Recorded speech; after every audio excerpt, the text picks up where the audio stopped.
మీరు చెప్పడం ఒకటి, ఆయన నవ్వడం ఒకటి. నేను చూపానా ఇప్పుడు ఇప్పుడు ఇదే స్క్రీన్ మీద 100 వీడియోలు వేసి చూపిస్తా.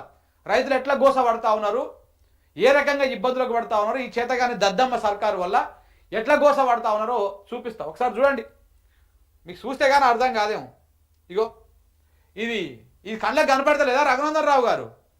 నీకు భూభారతి తెచ్చి పేదల భూములను, అసైన్డ్ భూములను హారతి లెక్క నీకు సమర్పించే అంగనే ఇలా ప్రభుత్వం మీద ఎనలేని ప్రేమ ఉల్కపోస్తా ఉన్నావు కదా.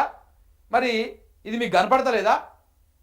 ఇది కనపడతలేదా? రైతులు గోసపడేటిది ఎన్ని చూపారు ఇట్లా? ఇవాళ పొద్దుగాల లేవక ముందుకే సూర్యాపేట దగ్గర రైతులు వచ్చి రోడ్ల మీద ధర్నా చేసిర్రు. మా ఒడ్లు ఎప్పుడు కొనుగోలు చేస్తారా సౌటల్లారా, ఇంకెప్పుడు కొంటారు అని చెప్పేసి. మరి చేతన అయితే లేదా? అవి కనపడతలేవా?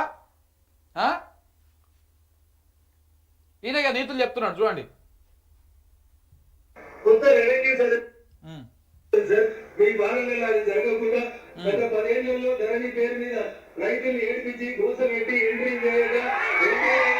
అది గత 10 ఏళ్లలో రైతులని ధరణి పేరు మీద గోస పెట్టి ఏడిపించి ఇది చేసిరంట. రైతులను ఏడిపించిరా, లేకపోతే మీకు కావాల్సిన కార్యక్రమాలు కాలేదు భూభారతి రాగానే మంచిగా అయిందని అనుకుంటున్నారా? పార్టీలకు అతీతంగా రైతులని ఆదుకోవాలని ఈ సందర్భంగా నేను మీకు సవినయంగా అప్పీల్ చేస్తూ సెలవు తీసుకుంటున్నాను. జై హింద్, జై భారత్, జై తెలంగాణ.